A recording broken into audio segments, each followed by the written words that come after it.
Hey zookeepers, it's one of your Hollywood Kaiju Badbois, Martin Felshman. On today's episode of Podzooky, we're joined by special guest Knute Gregory to discuss Reptilian, aka Yonggary. And spoilers, it's pretty bad. If you're enjoying Podzooky, please be sure to leave us a review on Apple Podcasts or throw us a follow on Spotify. And if you'd ever like to get in touch with us or have something you'd like us to say on an episode, we'll read literally anything you want us to, so feel free to tweet at us at Podzooky on Twitter or email us at podzookipodcast@gmail.com. Alright, hit me with that intro.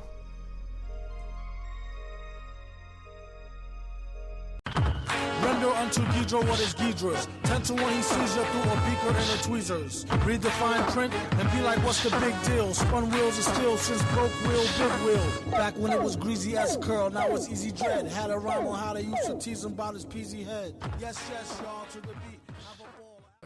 Before we do I got the most important question of all. Was she supposed to be an American doing an English or an English trying to do an American? I'm not even convinced anyone in this movie was a real person. I think just a hard-working woman. Hard-working woman, yeah. I do declare. Hard-working woman. Working down in the bayou, trying to get a paycheck. Yeah, this movie, we gotta wait to get into it, but I feel like we should probably just get into introductions. Yeah, let's do it up. Here we go again. Yeah. Okay. I'm trying to think of a good bit. It's a Monday, so I feel like I'm like... Yeah, you usually just go into it, like doing anything. I have the monitor up and I'm looking at my two children and my wife sleeping right now and thinking about how this podcast will pay for this house and for them. Damn. Yeah, one day. For them. Yeah. Just like Joe Rogan. Yeah, we've never made any money and we never will on this podcast. I don't know. This could be the one. This could I be got one. I got a big poll. This is the one. You know what? Welcome to America's only money-making podcast. Yeah. Mad money, more like sad money compared to this podcast. You know, if one of us kills somebody, we could probably start turning. I wouldn't say when. Kill somebody famous. Yeah. Okay. Oh well, that's harder. Yes, no, actually, if I was ever alone. Okay. I'm one of your Kaiju Hollywood Badbois, Luke Evans Flip. Oh, right, intros. I'm one of your other Kaiju Hollywood Badbois, Brandon Kirkman. I'm your third Hollywood Kaiju Badboy, Martin Felshman, and hey, look at this, we got a special guest. Everyone give it up for Knute Gregory. Thanks for having me. Now, I gotta ask, and Yeah. I don't know if this is rude. Are you Canadian? No. Okay. But that is the was rudest very question you rude. can Yeah. That's incredibly I'm so rude. What offended. the fuck, Luke? Eventually, we're going to get past misgendering, and then it'll just be asking someone if they're Canadians. The worst thing you Yeah. can do in a social faux pas. No, I think it's like a German name. A German? I get asked Canadian sometimes. But I think it's the Canute, like Canuck? Yeah. Oh, probably yeah, it is. Racist. that makes sense. It's funny. I'd see you at Pressure so often back when we were doing the mic, and I never even thought about it. I'm like, that's just a name. You know, Yeah. You look at a page, and you're like, there you go. There's so many people who do comedy that have like a stage name. I'd find out later. I always want to be like, you're not going to go that far. You don't need to worry about that. I wish I had one, because then if you're trying to work in, it's just that people can find embarrassing things about you. Yeah. Like coworkers. I'm at the point now. What's more where- embarrassing than doing comedy? I mean, my coworkers can potentially find this Yeah. podcast. Not that this is going to be embarrassing, but Yeah. I've done other embarrassing things. I think we've reached a stage, I think, where you can't really sell out anymore. So I feel like since me, Martin, and then past guest Hobart Thompson, and then Mike Sarro, who will be coming up for the episode before this, it's more of like we just try to get coworkers to go to shows now. Oh, got it. We need butts and seats. Come on, please. Yeah, that makes sense. But no, I get that. I think people do want to have that private life, and I respect that. And I shouldn't be so mean of saying like, oh, this person thinking they're gonna get big. Sometimes you just don't want people to link it back to other things. Well, that's totally. There is like, who are you thinking you're King Poop? Not letting somebody know who you are. I think specifically, he changed his name several times, and he's just like, I gotta get it right. And I just want to be like, just do what you're gonna do. You're gonna have to bleep that, you know? Yeah, I should. Well, I also like him a lot, so I don't want to make him feel bad. Yeah, exactly. He's really funny. Well, I like to come up sometimes with just like fun names. Yeah. Like what are his names? My favorite one I've got so far, I got like Johnny Diarrhea. Johnny Diarrhea my is a good pug one. name. Johnny Diarrhea is a great name. Yeah, then the Hieronymus Piss Pot. That like just like the outcast poet. Oh, that's good. Yeah. I think if I was a punk person, I'd go by the name of the Wild. This is That's not what I thought this podcast Yeah. was. Can we cut Yeah. this entire opening segment? We'll think about it. We'll keep No. that though for sure. Yeah, okay. And we'll cut the rest of the episode out. Knute, Brandon told me that Yeah. before you had watched this movie, you had only seen 2 kaiju movies beforehand, I and they kn- were both good ones. Yeah, I don't even. I'm sorry. You might have to explain to me what kaiju is. That Godzilla? Yeah, I mean, I feel like it's nerds trying to be way too fancy. Okay. It's just a monster movie. We got to get over that. I feel like, and there's a lot of like kaiju diehard fans who listen to podcasts who are getting so upset right now. Oh, really? But I feel like because all half three of dozen them. of them. it's the Japanese term for strange monster, basically. Oh, what got it. translated into. I think the Japanese Yeah. is the important. The Asian Yeah. is the. But then you're important basically aspect saying of it. strange monster movie. You're just saying monster movie, then, right? I mean, let's be honest. Well, I was talking to Bobby about this because he said he was gonna do. I was like, I'm going over to Brandon's house, and he was like, oh, I'm gonna do that. And he was trying to pick a movie, and he was gonna do a zombie movie. And I was like, I don't know if that's a monster movie. Yeah. I think zombies are monsters. Yeah. We've kind of run the gambit on everything. Well, Oh, got it. anything can be a kaiju. Did No Country for Old Men just because we decided that aging was the kaiju, I think. Oh, that's We fun. did, we did Luke's favorite film, Solo, 120 Days of Sodom. It's one of my favorite movies. Okay, yes. I haven't even heard of that one. Well, it's fucked up. It is. It's really fucked up. Turns out people are the monsters there. Oh, or yeah. well, Imagine, fascism more imagine a movie so specifically. intense that the Italian phrase for eat can never be normal again. Eek? Oh, like manja. Oh, so you can't. I hear it, and that's all I ever think about now, and it's literally just a basic word. Okay. Yeah. Yeah. They eat human poop. That's what he's talking about. Is it like one of those movies that's like you're not supposed to watch? Like, I mean, no, it's not a snuff film. Okay. It artistically, I think it is a great film because it's supposed to really be going over the problems with fascism at the time period and like how it can corrupt individuals and men and like all the things they'll do to abuse power. Yeah. But they just like really show you what they want to do with it. Like they really show you. It's super visceral and not for everybody. But maybe the movie we're talking about today, we haven't even said the title yet, have we? Yeah, I'm definitely gonna cut that segment, but I'm leaving this part in so there's a little mystery. Yeah. But I'll leave the part with the comedian. we Hashtag said- not all. But I'll leave the part about the comedian we were talking about earlier and bleep that name because I said nice things about them. It's not related to the. I want to clarify that if we cut that. But now you have to cut this because you're going back to. Let's make this safe for advertisers. We have to say the internet friendly phrase, which is PDF file. PDF file. PDF file. Yeah. Oh, that's what it stands for. Let's just talk about something else. Yeah, okay. Yeah, we should talk about the movie. So, as Martin was saying before I derailed it, you've watched 2 Godzilla movies, which was Yes. Godzilla -1 and Shin Godzilla, Yes. which are very good movies. Which I meant to watch for a while because I think someone at Pressure had told me, It was Brandon. It was probably it was you, about Shin Godzilla, how Yeah. good it was. And then I randomly, when -1 came on Netflix, I just was like, oh, I've heard good things about Godzilla. I watched that one. I was like, that was awesome. And I was trying to remember the one you told me about. Yeah. So I watched that one too. And the thing about them is they're both great movies and they're so vastly different of how they approach it. Of, Yeah. like- I mean, they're both kind of about bureaucracy in a way, in my opinion. Well, it's what I think I've discovered about like Godzilla movies. But is we're that also all people drinking will- seltzer, so there's going to be a lot of burps, I should say. People are always asking 'cause when they know I do a Godzilla podcast. They'll ask about, oh, well, which Godzilla movie should I watch? What should I do? And I think it's like people asking for writing advice. There's not really anything you can say. Just go fucking see them.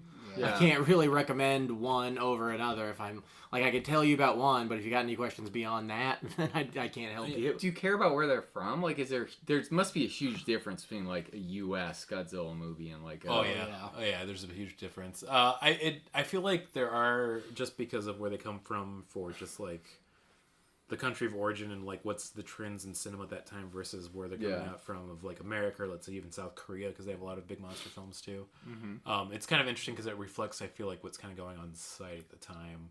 -1's about a government that didn't really care and people have to take charge. Mm-hmm. And basically the director came out and just said it's about the COVID response from Japan at the time, because it was really rough on their country, especially with the graying population, and they didn't want to deal with all the money and red tape behind it. Yeah. And then our movies are, we want to see big things get beat up really bad because that's the American So mentality. they have like Godzilla's like a metaphor for most. Any good monster movie, the Yeah. monster's going to be a metaphor for something. some sort of societal anxiety. And that's not how U.S. Godzilla movies are. No, I mean, in a way just they wanna, are. like mess stuff up. Well, Godzilla's usually a metaphor for explosions. Nice. Well, I mean, if you go to like Godzilla X Kong, The New Empire, it is kind of like a metaphor for like, oh God, please, we need this to make more money so we can make more. Like Yeah, that's that kind of the makes sense. metaphor. I mean, Americans have made plenty of monster movies where the monsters mean something and that they're good. They're just not the Godzilla ones. Yeah. Because Yes. that's got Yeah. a studio involved with it who's gonna change all sorts of little stuff to make it appeal to the most people. Yeah. So that's more of an indictment of just the way America makes movies now. Yeah. Got it. And But- even then in Japan, you have like Toei and Toho that do all the production But companies. Same thing. I do love we're talking about this movie has so many different titles. The version I think we all watched was Reptilian. Reptilian. I also known saw as- Reptilian 2000. Yep. Also Yonggary, which Young is Gary. Young Gary. Yonggary. Young Gary. Finally, the sequel to Young Sheldon. So I don't know if you read up on the film at all, A little bit, yeah. but it's really amazing to me because I didn't realize like why is this film so fucked up? As soon as I saw the name of the director, is like this is Korea trying to make a big boy America movie because they've done it a couple of times. Oh, okay. There's so Yeah. many factors at work to make this a perfectly bad movie, which I really love. Which is, it's right after Godzilla '98 came out, and it was a flop. But they were like, we need to ride that trend. And then also South Korea was like, we want to get more into international distribution, so let's make like an English film, but we're still gonna make it in Korea, but with all English actors, and basically like we'll still write it in Korean and then translate into English. Oh. And then also let's get the fucking worst CGI you've ever seen. And we're making a delicious pot of good bad movie. I feel like with what we're going with here. Is a movie like this, are they just trying to get... Because you know it's not Godzilla. Are they just trying to like trick you in Best Buy or something? Well, I think there is that too. They even said in the film, they know Yeah. it's not Godzilla. This guy makes Godzilla look like a pussy. Yeah, that's true. A gay I- pussy. I don't think it's like the Asylum or like those Pixar knockoff movies where like they're intentionally trying to make you think it's one thing, so, Yeah, you buy it thinking it's that thing. I think it is just, oh, you liked Godzilla, so here's something that's of that vein. Because there's a lot of, like, Godzilla, I think's a kind of character, like, kaiju in general, people will, or anime, people will watch it just because it is the thing. Yeah, that Whether or makes not sense. it's good or bad. Toxic fan base all over the place. Yeah. So they're like, this is our... You like this type of movie, watch this. Oh, no, I hate these kinds of movies. Yeah, and then I should show you about what you're talking about tricking you. Here's Yeah. the American release poster, and I think you'll see right away, which I'll probably put on the episode header. It is literally Oh, the the Godzilla text. Yeah, the Like- Godzilla poster, like Yeah, exactly. that is the Godzilla font and everything. And I was being hyperbolic. I do like these kinds of movies, but are you familiar with, like, do you enjoy bad movies? Is that a thing that you're... No, I'm not really. Because like I some, grew up yeah. watching bad movies and liking bad movies, Yeah. largely through Mystery Science Theater 2000. Same here. 3,000. 3,000. 3000. It's the Andre 2000 to 3000. Oh, it's been so long now. It's like 40 years ago almost. Oh yeah, Yeah. man, time. I don't know if I've just ever seen a movie, because usually when you watch a bad movie, it's like somebody who's passionate about something and they're like want to make this work. And this just felt to me like it was... Well, often they're good because there's people who like do something like The Room, who like they're passionate Yeah. about, but they're just completely inept. Yeah. But there's also people who like just want to make money, or like they want to make movies because they want to be a big shot, but they don't really have any care for it, so they make it to where they can just make a bunch of money. And this felt more calculated to me. It's Like, definitely it was they like, wanted- hey, we're trying to like make money. They wanted to sell it to Hollywood so they could get some kind of like he said from the trivia of it, they wanted to try and probably make connections for film distribution rather than got making it, got it. I movies. feel like this generation specifically is finally getting to the point where somebody can make a good bad movie and not be like inept, but they finally figured out the formula. Because I was pulling up Psycho Goreman is one I think of all the time. The director Steven Kostanski. I feel like he's figured out where you can make a sincere good bad movie and also be like good at your craft at the same time, which is interesting. I don't think that's going on with this. This is just a big doo-doo I pile. didn't. Okay, so I guess since this movie, should we talk about if we liked it or not first? Kind of. Well, we could go in reverse. I feel like I really enjoyed it. Oh, yeah. I want to give my review first. Oh, let's do reviews now. Let's just fucking go backwards. You know what? Daddy loves E.T. Daddy loves ET. Out of 5 out of 5, Daddy loves E.T. Daddy loves 5 E.T.s right now. Oh my honestly. god. This movie... this is the platonic ideal of a shitty movie that you watch with a bunch of friends and you just talk over. Like, it's delightful. Yeah. Honestly, ideal watching conditions for this, watch it at double speed, makes the film flow way better. Double speed. Yeah, I watched it at 1.5. I'm going to be honest with you all. YouTube, you can like up the speed a little bit. Yeah. Like you like college lectures. You could I've just. seen that. I just can never imagine watching a movie like that. I don't do stuff like that. I do think there's something to be said for like trying to view it Yeah. the way Yeah. the filmmakers want it, because it does do what a lot of bad movies do that like I love, where like the first two acts are really like some of the funniest fucking things I've ever seen, Yeah. and then the final act it's just bad special effects and explosions. So I kind of just stopped paying attention. Yeah. Yeah. Like Yeah. Battlefield Earth, that's the best example. That's one of my favorite bad movies, and then the final act is just bad action, This film and that's made- just boring. The worst thing a movie can be is boring to me. Yeah. This film really made me think of Battleship Earth. Or Battlefield Earth. Battle- Yeah, it really does. we should make Battleship Earth though. I mean, they're basically like fighting Thetans in this film. They absolutely are. Those fucking alien puppets. I will say, the only Oh, reason they were so I- adorable. The only reason I did watch this at double speed was because everyone's acting is so slow and wooden. Oh, yeah. It did Again, help I it. feel like it makes it flow a little bit Oh, better. are you familiar with Tim and Eric? Yes. This to me felt like a Tim and Eric movie, like Oh, that makes sense. the sort of Yeah. stuff. Like this is the sort of stuff that I'm sure they were watching when they were in college. Yeah. Probably. No That, shrimp like, scene, inspire though, them. which Yeah. is a bit of a bummer. I'm surprised John Liebehart wasn't driving that bus. Just telling them about the harmonic convergence of the planet Mutin and, getting a puppet out that looks so fucked up. That'd be so good. I do. I feel like we're doing reviews out of order. We're going to do them at the beginning. I'm going to give this a 4 out of 5 Daddy Loves ETs. And then we'll talk about the film after, because I feel like you're saying, this is like a good experience film. Once again, sad that I didn't get to watch it with my buddies. So many Yeah. odd choices. Like why they chose to do them. So why is the male lead the older, uglier dude, and not like the still weird looking? I got a very good theory for that, which is that is the only actor that is recognizable, which is Harrison Young. That's like, I think they put all of his money and they're like, But he's isn't More like Harrison Old. Who's the other dude? Richard something? Wasn't he? Richard B. Livingston. Yeah, doesn't he do some stuff? Let's see real quick. I'm gonna look it up. More like Richard B. Dyingston. Damn, got his ass. Pulling that up right now as we talk about this a little bit. I mean, Harrison Young famously has a bunch of bit parts over the years, but was one of the elderly James Ryan in Saving Private Ryan. Oh. Oh, that was his That's him. claim to fame. Yeah. Let's see. A man old enough to have fought in World War II. and Reptilian, or Yonggary, depending on who you want to talk to. Yonggary. So this is like the better version of the movie. Right? It's like... Well, there are still good Godzilla movies that aren't just ironically good. I was reading the Wikipedia and they were like, they came out with Yonggary and then Where's that old Gary? That's just like a different title, and it might be a different edit of the movie. Oh, like, got it. because got like it. yeah, sometimes just like they'll like butcher a movie just to try and sell it. Like, this Oh, doesn't got it, work. got Let's shoot some other stuff, or we'll film a VO and put it over it. Like Yeah, anytime got it. usually if there's a movie you're watching, like why did they choose to do that? Some producer did it just to try and get somebody to buy it. Oh, that makes sense. Yeah, Richard Livingston has a bunch of bit parts. He is kind of like around Canada almost. So It is like switch He them is up. a- Like have the old dude be the.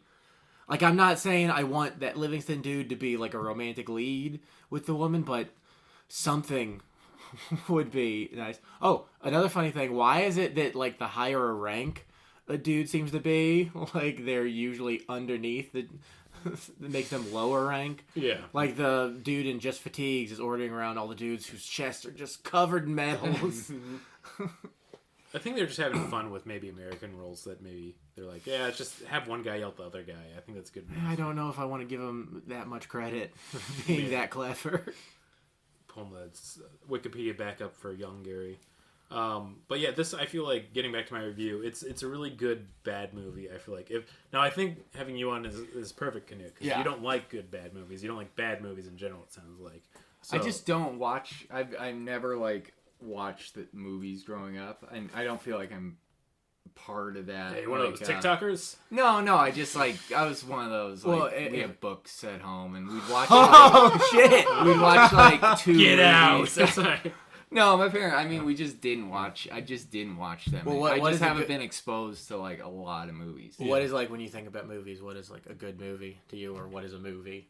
Oh, I have to define a movie. No, I guess like what movie do you like? Do you like? I mean, movies growing that up, you we'd like? watch like Independence Day, which was interesting for this one because I did feel like this had Independence Day things. Absolutely, I think I absolutely. watched Independence Day and Beethoven like 20 times. Oh fuck yeah! The Beethoven And then, was but good. like no other movies. You see any of the Beethoven sequels? No, we had like They two were- VHS. they were Beethoven but- fully reloaded. Yeah.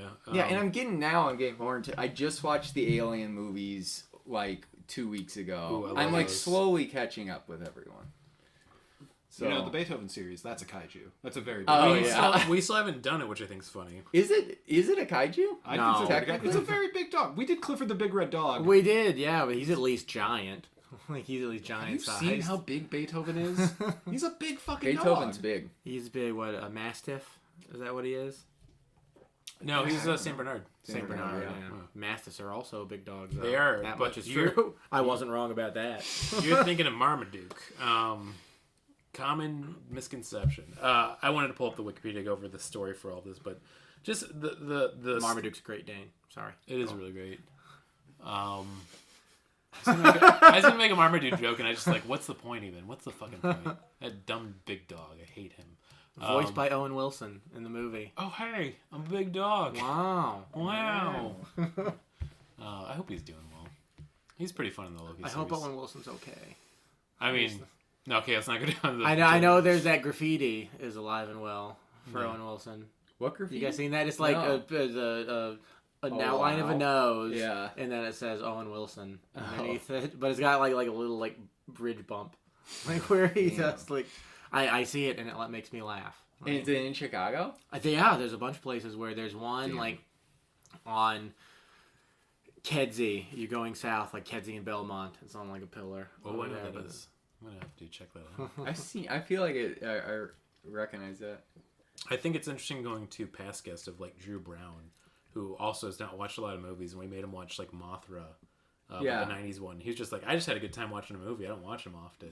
Yeah. Which I like that his exposure, just like I don't have this experience that often, so it's kind of fun. And that movie sucked, so it says a lot about like the ways you can view movies if you're not a big movie fan.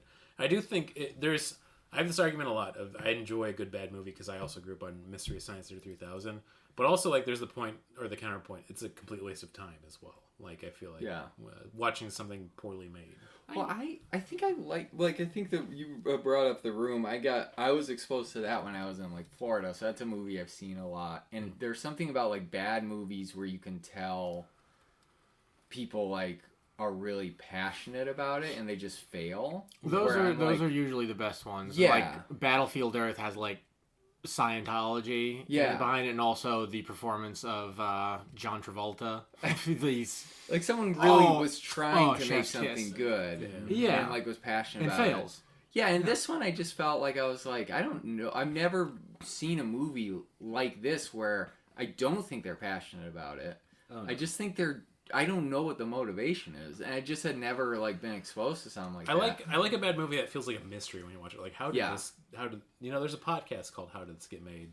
I watched it twice. But they rarely talk about How did it get How made, It's yeah. more about like what we talk about, like the ridiculous things in it. Yeah. I usually How It Get Made just like behind the scenes, people who like are just on the money side of movies, trying to make the movie without the creative people getting into it. Mm-hmm. Because that's how you get stuff like why Futurama was so mistreated over at Fox, because like then you get shows like Quintuplets where they put so much advertising and money behind because no creative person's involved with that. It's all suits. And how's that work? If they put a lot of money behind something, and it's bad. At some point, you have to put it out. You're like, we know this is shitty, but we invest all this money in it. Well, yeah, they put it out and then nobody Yeah. likes it, and then they take it back off. No, again. no, you can also get a tax write-off for it. That's what happened to Batgirl. I guess you can do that Okay. nowadays. Batgirl? Batwoman, whatever that movie I don't know. was. No. But no, I know about Batwoman. Yeah, they were going to make a whole like Batman film. And When there was a merger between Warner Brothers and Discovery. yeah, Discovery? years ago. The Discovery Channel? Yeah. They're they involved had- in Batman? Well, they're involved. They merged with Warner Brothers, and they had a lot of movies that they'd already finished. But rather than releasing them, they're just calling them a failure and then they can write off the amount that it costs to make the movie, so they don't lose the money. But now they can't release the movie, even though everybody wants to see it, and it's done. Yeah. Damn. I think, like, if past generations fix capitalism, which God I hope, and they're listening to this stuff like this, you're gonna be like, man, they were so. Did fucking you stupid. just say past generations? Future? Well, you, If George Washington comes from the past, I'm going. to save I'm us. going Star Wars on this. It's a long, long time ago, but for some reason they're starships. George Lucas probably thought he was so fucking smart when he did that. Brandon, are we still in your review? Oh yeah. I was just about to say, no, we were going to Knute. Yeah, so, yeah. What do you feel out of a 4? Like out of a 5? Five ETs or whatever. Yeah. Oh wow. Daddy loves E.T. Daddy loves ET. Yeah, 5 Daddy loves ET. Far too horny of a line. It was a horny movie. It was a horny movie. And I far think too it's horny just because movie. people are bad at acting and they defaulted to horniness. Well, it has that weird flavor of, like, I want to say, I don't know if you'd call it like misogyny, but that weird thing of, like, a character, if they're annoying, is like they're attractive, but what a bitch. Like that one, specifically that reporter, like, said that specifically. And she was like kind of nice. Oh yeah, hot bitchy chick. Yeah. It's also just poor directing, and you can also I had correctly assumed that the director did not speak English, so he had to like have a translator to talk to the actors to get them to do what they wanted. So that probably led to them eventually just reading the lines exactly as they were in the script. So like the director can't really control the actors, and the actors can't really make a good decision because they don't know exactly what the director wants. So everybody just turns in a crappy, as long as everybody gets paid. And they also picked all these actors mostly like they were like people who just lived in Korea who were Occidental. Oh, got it. Just people from the West who lived there, and they would be cast like if their schedule allowed for them to be in the movie. That makes sense. Every one of those day laborers was just wearing their nicest button-down shirt. There's one of the day laborers who's doing like a Somali accent, and it's the same thing with the woman. Like, are they like British and they're pretending to do a racist accent, or are they just they actually have that accent and they're just a bad actor? That's a I great think they were bad actors, and it could have been both. It could be a little both. The woman, Holly Dix or whatever her name was, she was definitely like one pretending to be the other. She was either British doing an American accent or American doing a British accent, and I didn't look it up because I prefer not knowing. Yeah. Holly Davis done. Let's see real quick. I'm gonna look it up and I'll close. reveal at the end of this episode. You might not even be able to find. sorry. I'd say two ETs. Okay. I watched it twice, and I would have given it 1 if I didn't watch it. So if you watch it a third time, it's gonna be. If I watched it 5 times, I might love it. But I like I fell asleep. What you were saying during the third act when they're just fighting each other. The first time I watched it, I was out for that. Yeah. I did not catch that. So I watched it again today at work, just in the background, and I kind of liked it more. Yeah. Well, it is definitely something with like bad movies. You can watch it multiple times, and you'll catch stuff that you didn't catch the previous time. I do like I don't understand is that there's a prophecy that I love a prophecy. what is the name? Yonggary is going to come back. Hey, it's me, Yonggary. So the NBC. prophecy knew about these super advanced aliens from another galaxy who are going to come back because they brought him back to life, right? Yeah, I think the aliens left the hieroglyphs. But he's like the only thing stopping them from invading. Yeah, I now didn't I'm understand. I'm Because they wanted him to do kind of like Godzilla, where be like a hero at the end, where he was under the control of the aliens, but that doesn't make sense because he was like. That flip was so unexpected, but it's like also so poorly written. It also happened in the middle of a building. Like the building fell down, and they were like, all of a sudden, He's just catching it. he's the hero. Yeah. I just It love the happened idea so of this quickly. like prehistoric giant monster that they brainwashed, and as soon as it breaks, you're like, I gotta help out these little dudes. Like, Yeah, totally. Well, Oh, that's right. It was the gem in his head that was controlling him. yeah, And but when O'Brien, or whatever his name was, Okay. whenever that guy suicide bombed himself into that forehead, that's what freed him from it. I once again, I want to say the 4 out of 5s that I gave earlier is specifically because of the silly jetpacks. Yeah. oh, the silly jetpacks. And why did we need the scene of the guy being a coward who couldn't operate the Gatling gun? Oh yeah. Just so the other dude it wasn't his area of expertise. No, I got it. It's because the he was afraid to wear the shitty jetpacks, so the director wanted to shame him on film. I just love so much that like a dude in like a jetpack with guns is better than any kind of vehicle with armor that can hold missiles. Like when they're first confronted with Yonggary in the It's me, Yonggary. That's what that's like. I know it's a Korean word that just sounds wrong when said with an American accent. It's really funny. It's Yonggary. Yonggary. Yonggary. But yeah, they're Yonggary. confronted in the military jeep by the dude who doesn't believe anything they're saying. I love that this happens like 4 times in the film. Oh, Yeah, but he pulls out his like pistol and is like, "I'm gonna get it right between the eyes." This monster that's supposedly 50 times the size of a Tyrannosaurus Rex. Oh, that was Chekhov's. That was Chekhov's gun, because he was like, he did need to hit him right between the eyes.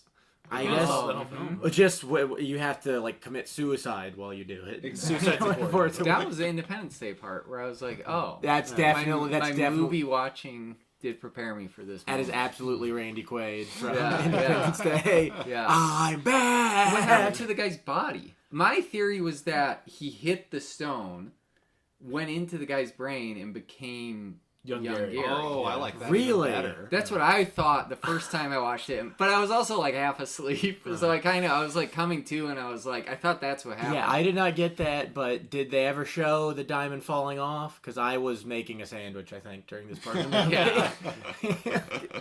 I'm don't think curious so. about the. I don't Just a think they bad showed- explosion. I don't think they showed the diamond falling off. They definitely didn't show an explosion when he hit the forehead. I think it's just supposed to be implied. It that makes he like got a weird smushed. like AT field thing, which is like smushed like a bug is what I, I was think he gonna went in think. there. I mean, I like that headcanon a lot. Yeah. Oh, what was your review, by the way, for the points? Oh yeah, sure, like 4 out of 5. I laughed quite a bit. I loved the little like jigsaw alien puppets. They were so adorable. Oh, they should put him on a little tricycle. Well, just the way their heads move. They move exactly like somebody just like kind of underneath, just rocking it back and forth a little bit. And also, if you watch that at 1.5 or 2 speed, oh, it looks funny. so it looks fucking funny. good. Oh yeah, I'm sure. But yeah, I laughed a lot with this. This has like pretty much every like baffling decision that a bad movie makes. They made in this movie. You don't even need to show the aliens, but they're like, we gotta show them, we gotta make them little puppets. Now I can't stop thinking about the jigsaw thing because now I'm just imagining like, you wanna play Yonggary? You really don't even need the aliens at all. No, I don't you really don't. know why they're there. It set it up for a sequel nicely. Yeah, they're very leathery too. I know. Yeah. Very, very like H.R. Giger kink. Yeah, Giger Kinkin. Yeah. You got Yonggary. H.R. Giger Giger. Kinkin.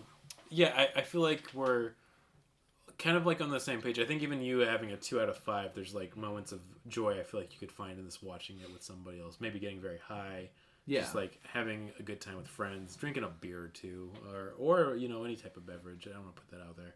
But to bring it back, Yeah, beep that out that I had. You can adrenochrome, adrenochrome, Yeah. sitting with Yeah. Hillary. still warm from the tap.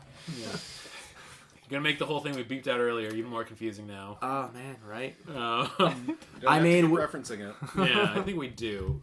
So I anyways, didn't, Yeah. but yeah, I laughed a whole bunch while watching this movie, and I didn't take any notes. But yeah, I could definitely kinda recommend like- this movie to people. Doing the review in reverse for this episode because the plot's going to be so quick, which is you have Dr. Campbell at the beginning. He's the evil scientist who used to work for, I want to say Hughes. It was Dr. Hughes. And then we don't get his backstory, but he's like, I want to resurrect this monster because I'll be rich. and Yeah, famous." let's get to Martin's, then we can. Oh, he already did his. He did his Yeah, I first. did mine first. Oh, okay. Well, yeah. What's up with that? Yeah. What's up with how? Everybody's motivations are like showgirl levels. Does not make sense. Well, they're trying to find.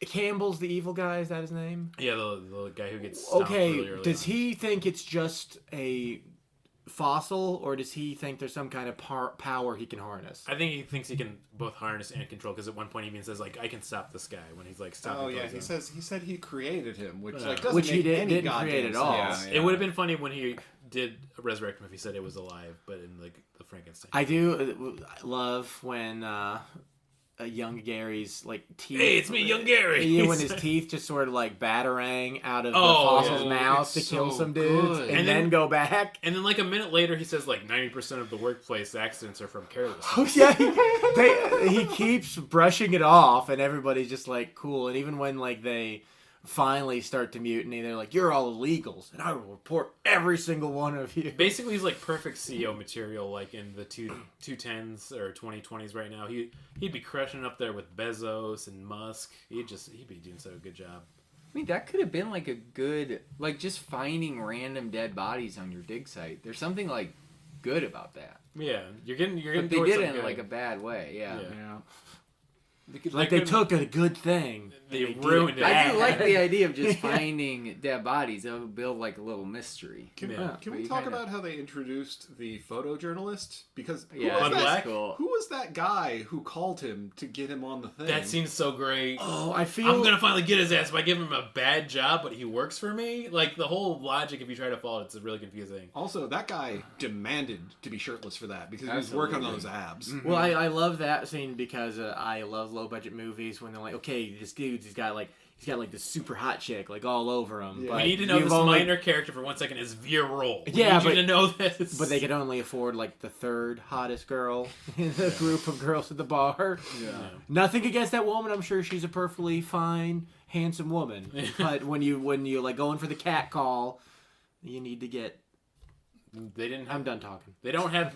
You know, young Gary didn't have that money. Maybe old Gary would, but young Gary. Young Gary, that's what like the woman fall in love with that, but they go for old Gary, yeah. Stable Gary. Is what they call He him. called on a cell phone too, right? He did. The technology was a little all over the place. I felt like Absolutely. Well, this was Oh, yeah. 1999 or to 2001, depending on which title you look at. We've Maybe talked about it's- it before, but like this is a magic period of technology where we have computers and people know about them, but we Yeah. still don't quite know what computer is. Well, I was just wondering if cell phones and film cameras like overlapped.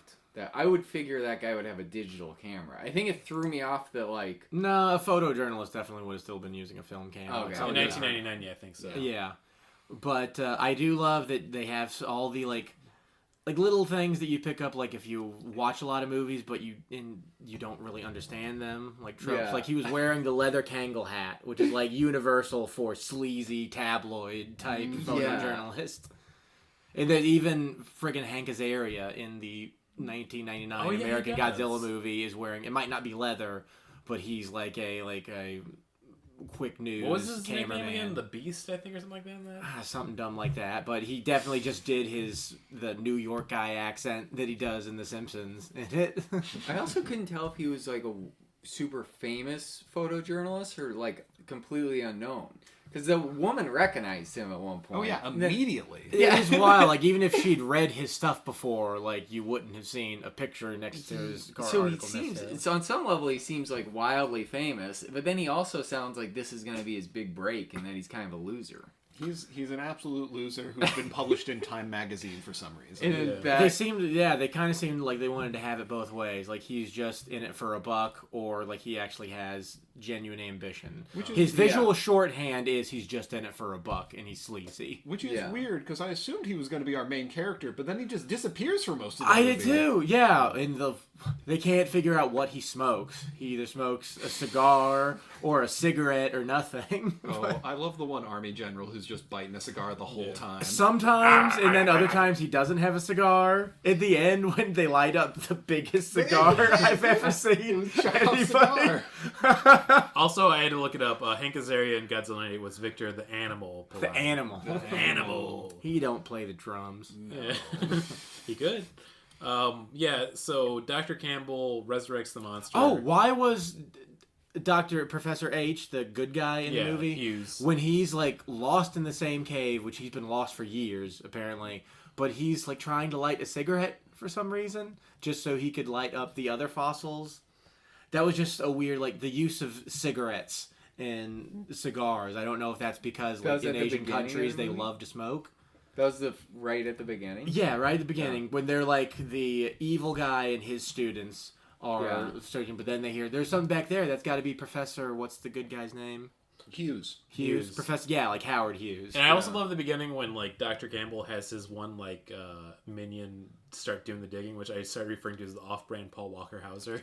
Yeah, well, it's such a weird scene. Like, okay, I'll do the dig. digging, And he pulls out his little tiny axe, and you don't really dig a wall. The fact that it explodes is really funny. Like, they had to know how funny that scene looked, right? Oh, that was very funny. Every explosion in this movie is like a kiss from God. It's so beautiful. I also am shocked. Like, when I watched way. it, I was like, okay, this is going to be a scene. None of these characters from the beginning are going to come back. The explosion was too big, and that's going to set something else up.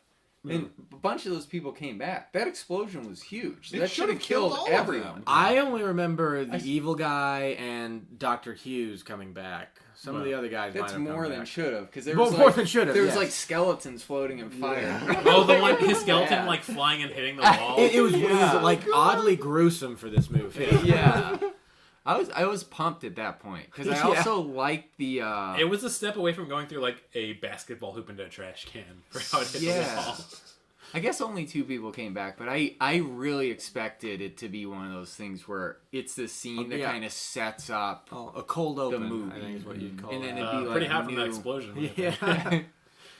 I feel like just Ghostbusters did it. to get like through all of the plot points really quick, you have Holly, which is his assistant, and then it's like, oh, this guy actually seems bad.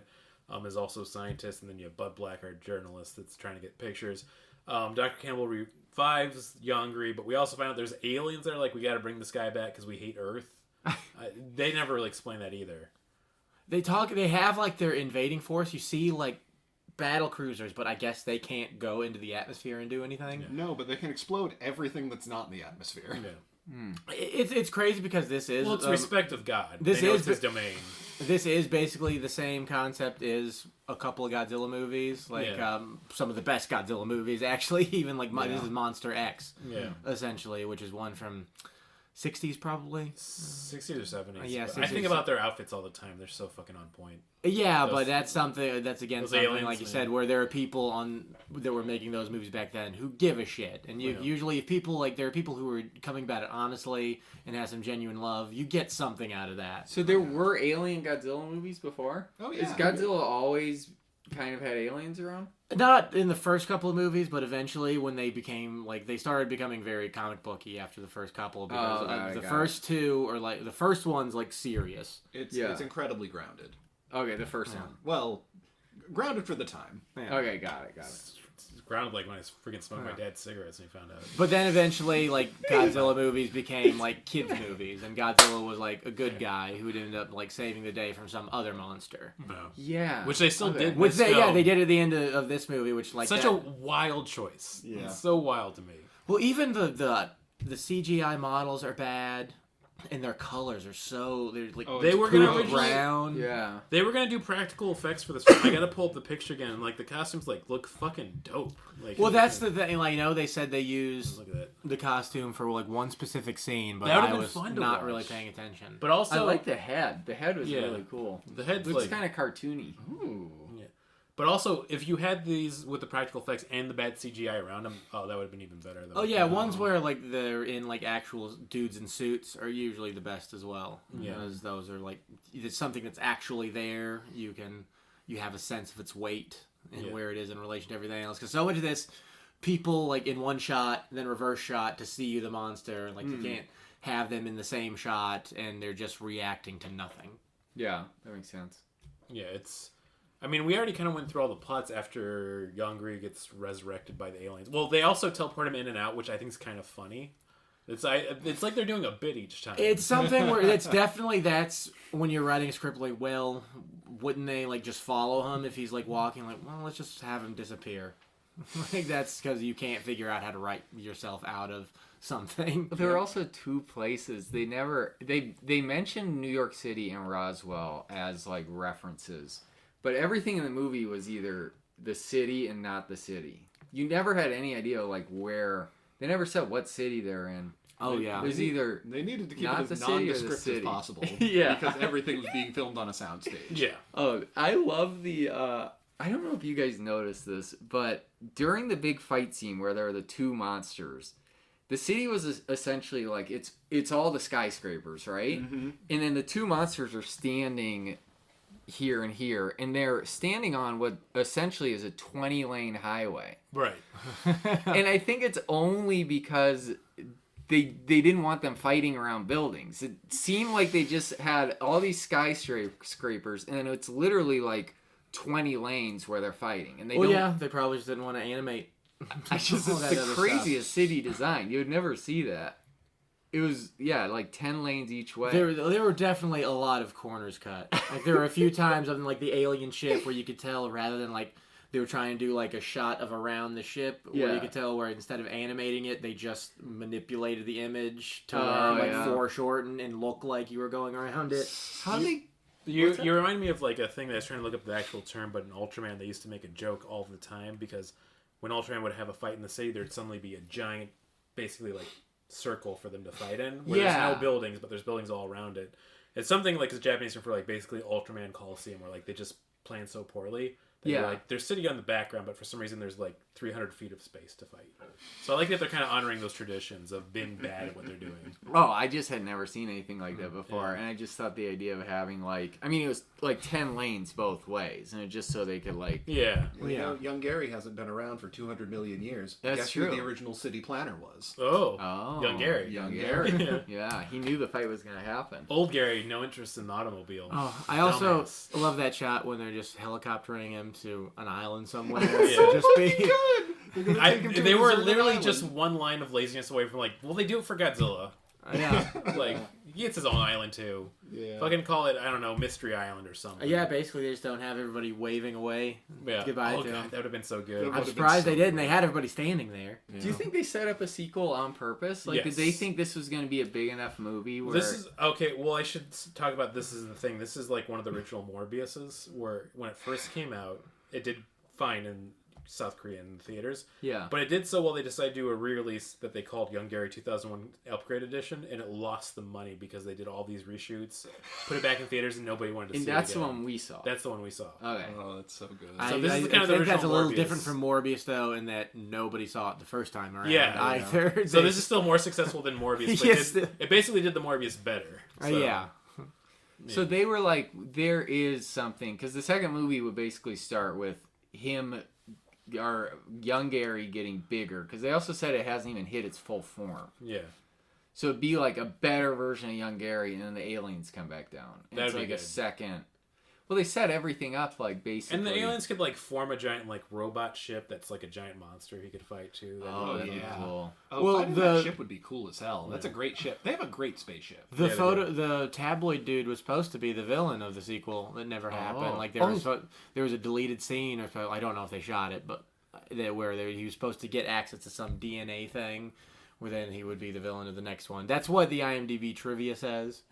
So he'd far just be along. just like him, but he'd be huge. He'd be taking pictures. Oh, that'd be great. He probably would have just been like a sweaty guy in a lab Yeah. trying to like threaten people. We with also him. got this far, and I didn't mention too. The Yonggary is actually a remake of an old Korean film that was a knockoff of Godzilla from 1967. Huh. Right, called Yonggary. Called Yonggary, and a monster from the deep. But even more bizarre is that it was like one of Toei's co-productions with South Korea, so the actual company that was like trying to make Godzilla knockoffs. And this would have been what years from the original? 1967 for that 1967. So Damn. like, Yeah. That's like 3 years after the original. one. Yeah, so that's like even like around the time of the Korean War. yeah. Even right? I can't. Would it be before? When was? That might have been in the 50s, but still. I was about to guess how the war when it started because I don't want to sound stupid. It happened some. We've all 50s? seen MASH. Yeah. 50s. Wait. Okay, let me think about this. Over here in Korea, working at a hospital camp. Yeah. Is the director famous? Yeah, Yeah, for Yonggary. for Yonggary. He is slightly a known Korean film director because I looked up. He had enough credits where he's been getting work, which is Shim Hyung-rae. He did D-War and Yonggary. Let's see what D-War is about. There was one I saw. Oh, D-War, Dragon Wars, So 2007. he Look at did this. Dragon We Wars too. I was Yeah. thinking about because that's the other time Korea tried to make a movie and make it big in America. This dude because fucking rules. I've never seen that movie. I never watched it, but I do remember there were commercials for it all the time when it came out. And I remember thinking, this movie looks awful. Yeah. And then I watched the Cinema Brain Bad Movie Beatdown episode about it. Oh, can I talk about my favorite scene in the movie real quick? There's a Go lot. ahead. Bus scene. The bus scene is so fucking good. Oh, those kids are having a blast. I love that they couldn't find a school bus. Yeah. Like, they had to shoot with whatever bus they had, and it's they're just having such a great time. And that most talented bus driver I've ever seen. He jumped that gap like a pro. The only realistic part of this film is the kids saying that, not realizing their danger as they fly off going, yeah! God bless those kids. God bless those kids. Man. Yeah, so we don't have to do reviews. Where do we go from here? What was the one? Why did the one guy want aliens? Because that was Sexual. like his department was like aliens. Because aliens. That was weird. That was That one was- subplot I could not figure out at all. The one guy, the one like other researcher who's another bad scientist, I forgot his name. Nissan. Nissan. No, that's not right. Yeah, something like that. Hyundai actually did like co-produce this film, which I think is really interesting to me. Of like trying to get on that. Wait, a car company? You said? Yeah, So maybe it is like what I was just thinking. Like, well, you know how liberals like want to talk about global warming just so they can get money for their research. If they fucking liberals. and I think maybe that is stance they're taking because that dude's definitely supposed to be like a bureaucrat, useless bureaucrat sort of thing. Like if aliens come down, then I'll get more research grants or something. When they found out that he had like the detector on him to give away that he was, I guess, like with the bad organization. I love that scene so much because I just assumed it was like a small wiener detector, and it's just buzzing like he's the one, the small wiener. Get him out of here. I was drifting in and out, and I wasn't sure what that thing he had. I don't know either. And I was watching that scene fully too. It's supposed to be something to like jam their signal so they can't use any of their radio signals. Oh, that's what it was. Okay. And yeah, they somehow determined like, wait, it's coming from this room, from right over there. Yeah, and he's just going like, ooh. He was the most confusing character to me because I didn't. And there's a lot of confusing characters in this film. Well, he essentially like everybody's about to die, and he's like, I'm fine with that because as long as I get my aliens. Yeah. Which I don't know what. Daddy needs his aliens. Yeah, like what's he gonna? I don't know. Man. I think that's Stanley Mills. Was that Mr. Mills? It sounds like Mr. Mills. Okay. Stanley Nissan Mills. Great name. That'd be a good punk name. That's better than the one I said earlier. Stanley Nissan Mills. We gotta give it up to that one Italian guy, Sergeant Archie. Oh yeah, What a I great loved character it. name. At some point, he said like, "We're gonna light up this mother," and I wanted to say Italian style. I kept saying that. I kept saying that throughout the rest of the movie. Everything's Italian style. Was he like the main guy? The main army guy? No, the main he was the other dude who looked more decorated than the main army guy. okay. The The main army guy was so funny where he fell off his jetpack and then he's just like, well, I'll narrate the rest of the movie, I guess. Well, there was that dude. He was a different main. He was like the head of Yeah. like the jetpack dudes. Then there He was these- so fucking funny. Just like, oh, now he's saving the building. Thanks, Yonggary. Yeah. Then there was the head army dude in the base. Yeah. Oh, yeah. He's also funny. Which he was the one who was like dressed like Eisenhower. While the And other saying dudes were things dressed like, Patton. just one line away from like, oh, you better have this clean because I'm gonna eat my lunch off this at noon. Or Yeah, something like he's that. the part where like in Tim and Eric, it would have been played by Joe Estevez. Yes. Oh, absolutely. Yeah. I hope Tim and Eric have seen this film. It's just so much like what they did in Awesome Show. I just want to get Tim Heidecker on this podcast now because I love him as a comedian. He's really great. Just so I can be like, did you watch Yonggary or Reptilian? I need to know. And then as soon as he answers yes, we just kick him off the episode. I love that Reptilian never comes up in the title. It's such a Oh, no, it does. bland. They do say it. Yeah. They say it very early on when referring to like the aliens. Oh, Yeah. yeah. It's easy to miss. So the aliens are the reptilians. reptilians. Yep. Oh, okay. Oh, That's interesting. stupid. Yeah. Super stupid. It's the dumbest fucking thing. Are there any amphibious are there And Godzillas? Oh, there's a few. Oh yeah. Godzilla's amphibious. Oh yeah. Really? He hangs out in water all the Godzilla's time. not a lizard? I mean, I don't. Sorry. I don't know as far as like actually being an amphibian, but he lives in water. I mean, Yeah, that's that even a makes big sense. component Usually. of -1 when they're trying to figure out how to. The fact that he goes underwater to get him go below the Oh, yeah. threshold that would crush him. Mm-hmm. Man, what a Yeah. good film. I don't know what the threshold what makes something exactly an amphibian. Oh, I also loved when Bud Black said, "There's more bodies here than a Tarantino film." I was just That's when he was smoking a cigarette. Once again, another line from being like, Pulp Fiction, the popular movie from last year. It is weird. This is weird because like the earliest date I think I saw it was like 1999, so it was probably filmed around then. But it still feels kind of like direct-to-movie to DVD trash from a couple of years later. So it's kind of ahead of its time in a lot of ways. Yeah, I feel like I gotta give a shout out too before we start getting into the stupid game section. Past guest Nick Crispino recommended to me, he's like, "Have you seen this piece of trash?" I'm like, "No." He's like, "You should watch it." And then I was like, "That's a good recommendation." Yeah, it was a great recommendation. So shout out to Nick and Kaiju United, check them out. But thanks Yonggary and thanks Nick Crispino. Sounds like they'd hang out together. Oh man, it's we don't. I feel so weird that we don't reviews. We just go in a stupid game section, then, right? You could do the reviews again. Yeah, let's do the reviews again. Mine might be higher. Okay. Oh, Nude, what do you It's think? not. I'm giving it 5 Daddy Loves ETs out of 5. Okay, Yonggary is my rap name. Love it, love it, love it. Yeah, Yonggary is a great rap name too. I'm sticking with 4 out of 5 still. Maybe I went up to 4.5. Talking about this film was fun. I hope that translates into the episode. If you disagree, dial 1-800-EAT-SHIT. It's really something you just got to see for yourself. It's free on both Amazon Prime and YouTube, but watch it on YouTube because the audio's fucked up on Amazon. I love so much that on every platform, like, we cannot charge money for this. Yeah. What's up with the borders? Why were there such aggressive They went out of business borders? because Amazon. So. No, but like you couldn't watch it. When I was watching it, it had like huge black borders on it. Why? I'm not sure I noticed that. Maybe It's probably just the way ratio. probably the aspect ratio or That's the why way I they came on the podcast. what they filmed it in. Thanks, appreciate that.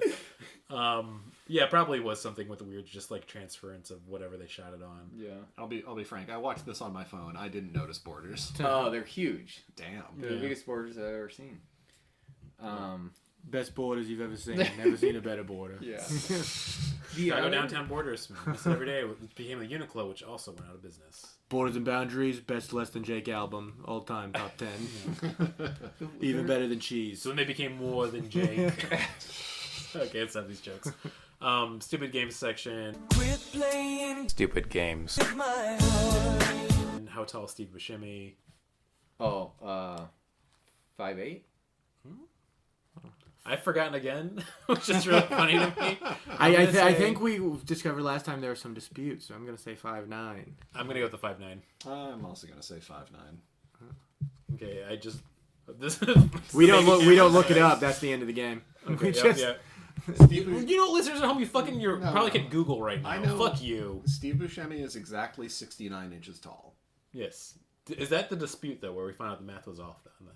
The math is not off on that. It is correct. because it says 5'8" at the top results when you Google, but then if you put the entire thing in, Sounds like me talking to my wife. yeah. Do you ask the same question every And episode? then it says 5'9". we honestly Every episode. every other episode. So I'll you say 5'9", but then you just go to the. I'm going to tell a little secret to the listeners at home when we've forgotten to do game section. There's a reason we do How Tall Steve Buscemi. Writes itself. Well, we're all right then. Yeah. Yeah. Oh, I'll just that say works. that. We all went Good through job, it. everybody. Thank you. All right, 5-minute clap break. Because I imagine sometimes you probably are a little taller. Some days yeah, you just maybe a little bit posture. Sometimes you That's get a what I really was telling good my night's wife. sleep. Yeah. So it was- Yeah, right after he went to a chiropractor, he's probably like way taller. He's probably like almost. Somebody farted. Who farted? I wish the mic picked that up. It probably didn't. Yeah. We had some flatulence in the room. I do. I have to poop after this. Edit in the biggest, wettest. I love that Faye loves fart noises so much right now. But also to the point where she can get in trouble and then she starts doing that and then Bar has to be like, don't do that. Aww. And it's so hard to say no and it's not funny when it is really funny. Yeah. Yeah.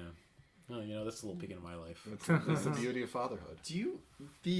What did you guys think about the nuclear bomb aspect of it? I can't believe I forgot about that. It would be so funny. The fact that they've already established the monster can just teleport out. That he comes in, they drop the nuke bomb, he pieces out, they nuke his city, and he comes back, and it's like, what's up? That's a super great point. I didn't even think that. Yeah, the aliens could just because I'm assuming he's actually disappearing. He's not just becoming invisible. Oh yeah, they're taking him out of the equation entirely. Weren't they moving him? Because they had Yeah, he that whole moved a like little thing where they were like switch to. He would go in like a Pokeball that they had up there. Oh right? shit, they had Is that what going, would too. happen? It's basically like he's like a giant Pokemon. It was like back when the technology where they had to be like the size of a giant spaceship. They had him switch to infrared, and then you saw his like trail. Yeah. Yeah. I like the nuclear part because it's like it Well, felt it gives like you a ticking clock. yeah. Which is Love really a ticking important. Literally and figuratively. Yeah. Which is I'd forgotten about it because I thought those dudes in the jets who fire the missiles and then all they were doing was demolishing buildings, and then that's why he had to save the people. Like, I thought they were the bomb squad that had been sent to destroy Oh, him. you thought they were nuclear people? Yeah, well, I assume could so have because been. they were talking about, they're sending in the bombers, and I don't think they had an establishing shot for the bombers Also, they're called yet. the T-Force. Are they? Did Yeah. they say that? Because you gotta have high T to be in that one, man, baby. Are you talking about the jetpack dudes? Yeah, they were called the T-Force. Okay, they brought those dudes in, but I'm talking about like the dudes that were in like the stealth bomber that were going to bring nuclear bombs. Like, because it was just confusing. It's not a very it's a well very made confusing movie. Is that how the military works? Where they're like the guy. Absolutely. Sorry, I just want to say. But the person was like we don't think the technology's ready for like the T-Force, and then they were like, yeah, it is. We're doing it, and then they had a bunch of people trained on it. Yeah. It's actually kind of like detached from the movie. That's actually kind of an interesting question because the army does probably work more like that now than they used to. Where, like, when the even- army used to do everything is- in house, now they kind of contract it out to money laundering schemes like It's a like great- Blackwater and Halliburton. It's a great thought process, but like if a kaiju actually did appear right now, in Listen real to life- our Small Soldiers episode. I Yeah. think I get into some. But yeah, if a kaiju appeared right now, the government would be whipping out so many crazy things we didn't know about. I guarantee. Like just like, oh, they have a fucking laser beam. Like, it'd be amazing. Well, if it were like this movie, it would just be a catapult that launches a dude with like laser knives directly at him. And he like kills him. Like it's Yeah, amazing. it works. They were making, It's a strong laser. The humblest weapon of all, the catapult. And then a bunch of trebuchet people online are all pissed off. Nah, they're a bunch of pricks. The government was like really good in this movie, kind of. They were like very responsive. They were and on top of it. They were on top of it. It was kind of because one of the only other ones I saw was Shin Godzilla, and the whole thing with that is like how bureaucracy gets in the way. Well, I like that Whatever. movie because the government is both the bad guys and the good guys. Yeah. Because they make the plan that eventually gets rid of Godzilla. And As well this as, one, it felt like a dictatorship almost. It was like we're doing the president he was sending nukes. It was just like whatever. it's Oh, also no, the president was barely even involved in this. This So he was is a on fun- the phone. Yeah, a fun overarching theme I've noticed, and people are always like, this is maybe getting a little too political, but I've thought about this a lot. If like there's so many like early 90s to early aught films about like how cool the military and the government is and how they're ready to defend us, and people are like, how do we get to this point where everyone thinks fascism's so cool? It's like literally every film I watched as a kid is like, fascism fucking rules. There's a guy with a big military gun and he will shoot the bad guy for I will you. say though that like I guess with 80s movies and stuff you do that like the tough as nails cop who shoots first and asks questions later but was right the entire time so the questions were pointless. But like Lassie in the 50s had like whole episodes where he talked about how awesome the military was. What? We have friggin' like the displays for the military in sporting events because the military goes to NFL owners and be like, hey, you should do this stuff for the country, and we'll probably do other stuff for them as well. I don't know, tax breaks, lobbying power. A lot of films too. MCU's funded by the government and the military. You get 4 free murders. The MCU. Like the Marvel movies. No way, Okay. really? Oh, absolutely. A lot of fun. So why? Okay, Just now advertising. we're starting to get into. Oh wait, no, you're right. Yeah. 100%. The only one they didn't fund, I think, that they weren't involved with in any way. Like they're not funding the entire movie, but they weren't involved with Iron Man 1 because it's like anti sort of war with the because he was like a reformed weapons dealer. Yeah. But like all the other ones, they're like, you know what? It kind of makes people think that military invention is inevitable, maybe. Damn. Yeah. It's all just like beware of the images that like you're not immune to propaganda no matter who you are. We don't have the T-Force. If we did, I'd join. I think everybody just T-Force wants, wherever I go. High T, baby. High T. Everybody wants a jetpack. I think. I also love there's one line in there where I think they're flying fighter jets around and somebody gets got by the lizard and somebody goes, I forget what the nickname was, but they're like, oh no, Wildcat. Oh yeah, there's something like Acer or something like that. Some just like generic. There's all the names of all the characters were so like if it were a modern day, I'd say they just put into like an AI name generator and they popped out like whatever Black, like Ace Black, like Ashley Dixon, But it was just Major Campbell. We never met the guy, and it was like kind of sad when he died. I thought it was kind of interesting how like it seemed like the jet fighters were like the only like Korean actors in the movie were like the soldiers. Oh. And I'm sure that's probably not for any reason other than they had more shit on their head, so they could hide it probably. That they were. I didn't even realize it was Korean until you. Does that happen a lot where they'll have like a full? I mean, they do that with English-speaking movies. I cast. think depending on which like decade, like if it was like the 70s, movies like that would have been made in like Italy. Oh, got it. Ew, gross. Yeah, where they would like if you ever seen a movie from like the 70s where like everybody looks like they were re-recorded, like every single actor, it sounds like they re-recorded all the dialogue. That's probably a movie they made in Italy, and everybody spoke their native language. Like a Zombie 3. Yeah, they did it. Or a with good, the bad, and the ugly. Yeah. Or a Zombie 4. Were there any kaiju movies that were made not in the U? Like, did any other country outside the U.S. Oh, every other country has made a kaiju movie at this point. Are there some that are like notable? Like, Not even a joke. North stand Korea had one that we watched from 1985. really? Pulgasari It's kicks the good? shit out of Yonggary. Yeah. Komisari? Oh, Pulgasari. Pulgasari. It's fascinating because it was made by people who were kidnapped by the North Korean government. Yeah. And you liked it. Yeah. Yeah, that's really fun. It's good art. Yeah, it's interesting. I'm glad they got kidnapped. I I wouldn't wouldn't have go. Pulgasari if we didn't. I wouldn't go that far, but Fuck them. like so much art, No, like it's- like I so don't much art, the condone that. context it exists in and was created in is so Yeah. important to parts that you will get out of it. I don't think we've watched like a Mexico, like a kaiju. we should do that. There's more modern ones like Monster and a few others, but like it'd be fun to see. Like, there's got to be one from the 70s or 80s, right? oh yeah. Writers. I don't understand writers- what you said. Where Mexico is a kaiju? No, like a Mexican kaiju. A Mexican kaiju. Okay. Actually, I was just gonna reveal I'm racist. I was like, I'm sure like some conservatives have made a few movies like that. They're probably not any good. Yeah. But No, there's got to be some like Mexican kaiju films from the 70s or 80s. I mean, we have all those delightful like the El Santos ones where he like fights a Dracula, and that's great. So Whoa. they're doing that. Oh, they're really great. The I don't know. Wizard fights a Dracula? No, Just a famous Mexican luchador from the 60s and 70s named El Santo. He was so famous he made a bunch of films. But monster movies from Universal were popular over in Mexico at the time, so he like literally fights a Dracula, and he wears a suit, and it's great. I should say all of it's great. when did anime get huge in Mexico? I know Latin countries love like Evangelion and stuff. It must have been in the 90s. In then. Morrissey, I know they like. I think that's the thing. Oh, Latin they love people like Dragon Ball. Morrissey. Oh, yeah, that too. Man, they got good fucking taste. Yeah, they I mean- absolutely do. I still like more. I mean, I like Morrissey music. The guy sucks. So Yeah. it sucks. But yeah, I feel like we should get to the good old recommendations and plugs.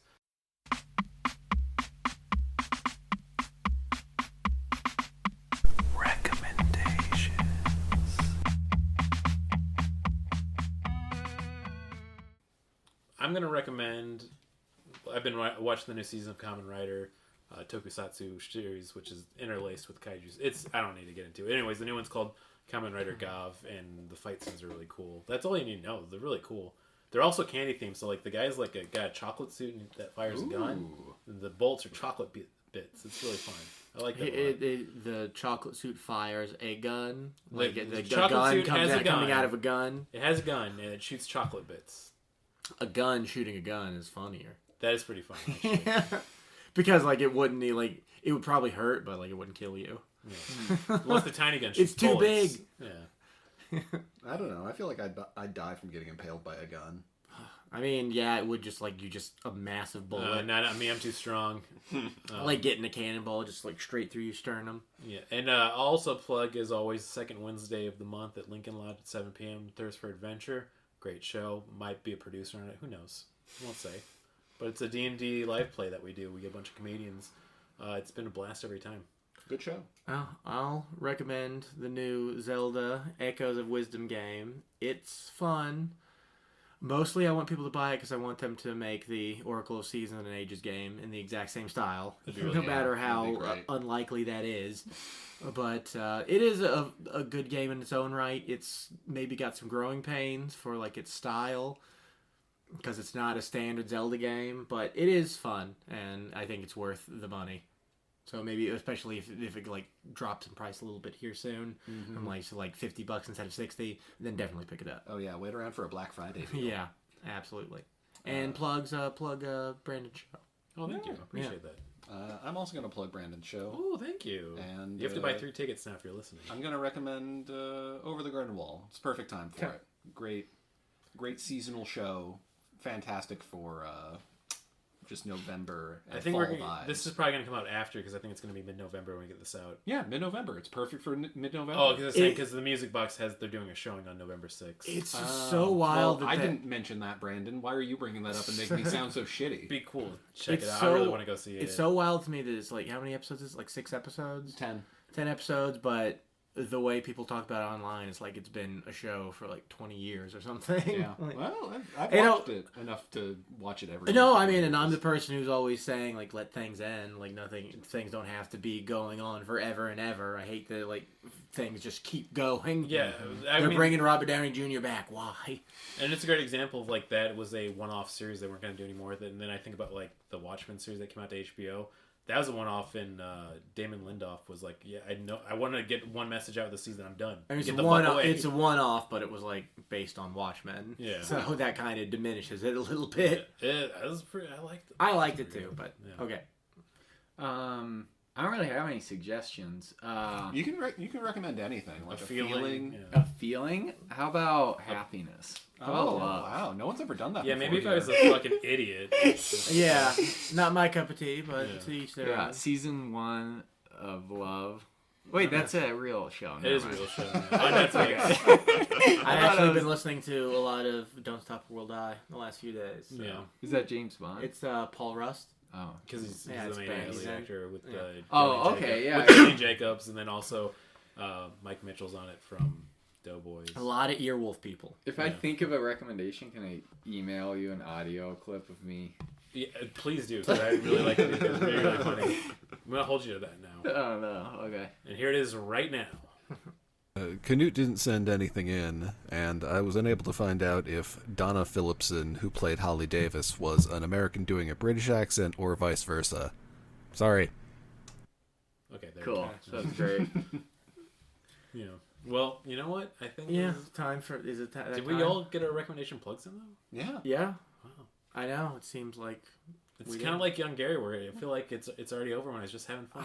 Just yesterday we were young Gary. Now we're old Gary. Hey, I'm old Gary. Okay, we should leave on that one. Yeah.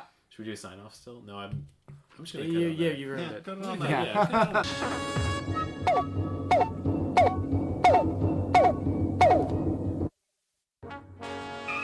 We regret that you have not yet complied with our order. This show has been brought to you by Machine Culture.